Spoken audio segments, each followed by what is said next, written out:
Assalamualaikum warahmatullahi wabarakatuh.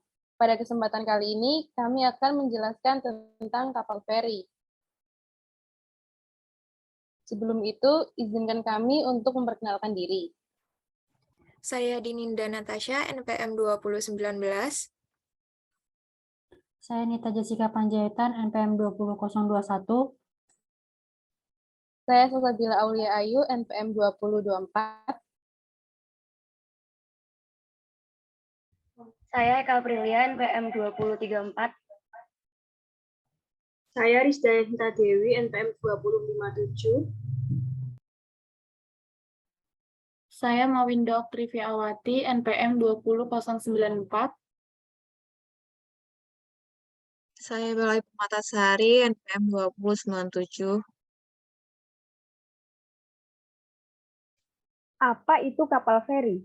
Kapal feri atau yang juga biasa dikenal dengan kapal penyeberangan adalah sebuah kapal transportasi jarak dekat yang memenuhi syarat-syarat pelayaran di laut yang digunakan untuk menyelenggarakan penghubungan tetap. Misalnya saja pelayaran antar pulau. Kapal feri memiliki peranan yang sangat penting dalam sistem pengangkutan, terutama bagi kota-kota yang berada di pesisir pantai.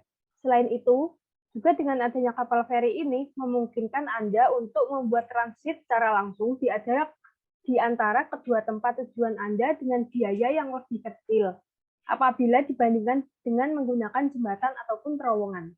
Oleh karena itu, kegunaan yang utama dari kapal feri ini adalah digunakan sebagai sarana penyeberangan termasuk dalam menyeberangkan kendaraan atau alat transportasi darat, misalnya saja seperti mobil, truk, dan lain sebagainya. Jenis-jenis feri. 1. Kapal feri ujung ganda. Kapal feri ujung ganda ini memiliki bagian depan dan belakang yang dapat ditukar, sehingga kapal feri jenis yang satu ini dapat berlayar bolak-balik tanpa harus memutar terlebih dahulu. Hal ini karena kapal feri ujung ganda ini memang memiliki dua kemudi yang berada di bagian depan dan belakang seperti komuter lain. Jenis kapal feri ujung ganda yang satu ini banyak sekali digunakan di negara Amerika. Hanya saja kapal feri ujung ganda ini hanya digunakan untuk mengangkut orang. Yang kedua adalah kapal feri hidrofoil. Kapal feri adalah hydrofoil feri yang memiliki bentuk kapal yang cukup unik. Hal ini dikarenakan kapal feri jenis hydrofoil ini tampak memiliki kaki. Selain itu, jenis kapal feri hydrofoil ini memiliki draft kedalaman yang pendek sehingga menyebabkan kapal feri hydrofoil itu terlihat seperti melayang di atas air saat berlayar. Kapal feri hidrofoil ini sebagian besar digunakan di daerah-daerah yang berada di negara Eropa, misalnya seperti Polandia, Rusia, Hungaria, Yunani, dan sebagainya. Sedangkan di wilayah Asia sendiri, kapal feri jenis ini hanya dapat ditemukan di negara Hong Kong, Macau, dan juga Jepang. Oke, kita masuk ke jenis kapal feri yang selanjutnya, yaitu kapal feri hovercraft. Kapal ini dinamakan hovercraft karena memang bentuknya yang sangat mirip dengan hovercraft boat, namun dengan ukuran yang lebih besar. Kapal jenis hovercraft ini sangat populer di Inggris dan banyak digunakan untuk mengangkut kendaraan darat seperti mobil, truk, dan lain sebagainya. Selanjutnya adalah kapal feri ujung roro. Kapal feri ujung roro atau juga biasa disebut roro merupakan kependekan dari kapal roll-on roll-off. Ciri khas dari kapal roro adalah memiliki pintu keluar masuk yang bisa dinaik turunkan untuk jalur kendaraan, baik untuk kendaraan roda 2 maupun kendaraan roda 4. Kapal pada umumnya hanya menyediakan pintu yang bisa naik turun dan terhubung dengan dermaga pelabuhan.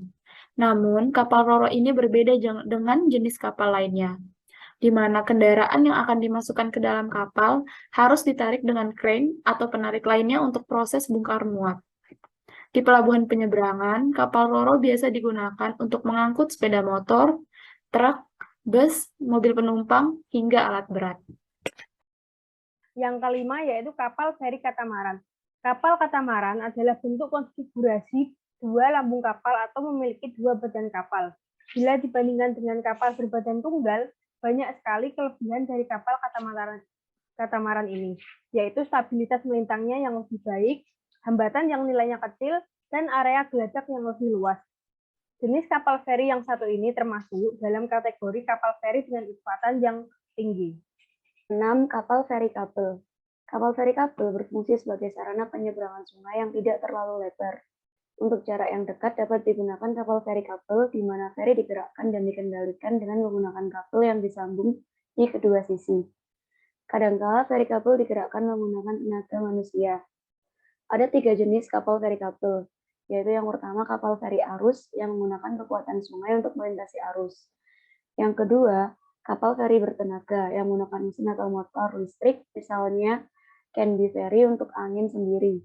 Dan yang ketiga adalah kapal feri rantai, yaitu kapal yang dioperasikan dengan tangan yang cepat menghilang. Contoh kapal feri rantai adalah feri rantai Stanford upon Avon di Inggris Raya dan Sugatuk Chain Ferry yang di Michigan, Amerika Serikat. Dan yang terakhir adalah kapal feri kereta. Feri kereta adalah sebuah kapal yang dirancang untuk membawa kereta api. Biasanya di dalam kapal ini memiliki rel kereta. Kapal feri jenis ini sering berlabuh di tempat yang dibuat khusus untuk meletakkan kapal dengan cepat, dan juga di tempat yang memudahkan kapal untuk melakukan penurunan dan pengisian. Perkembangan fungsi kapal feri. Kapal feri bukan lagi hanya merupakan kapal penyeberangan kecil, tetapi sudah meningkat pada ukuran yang lebih besar dengan muatan tidak hanya penumpang, tetapi juga mobil, truk, bus, bahkan juga kereta api.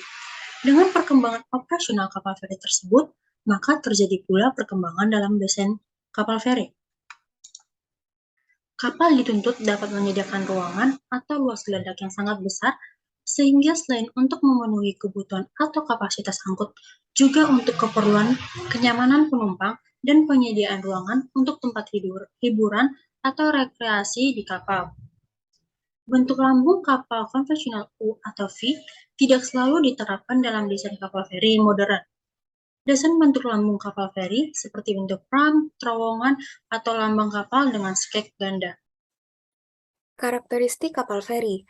Karakteristik kapal feri, menurut Nasution 1996, sebagai produk suatu teknologi transportasi, sebuah feri mempunyai ciri-ciri umum sebagai berikut.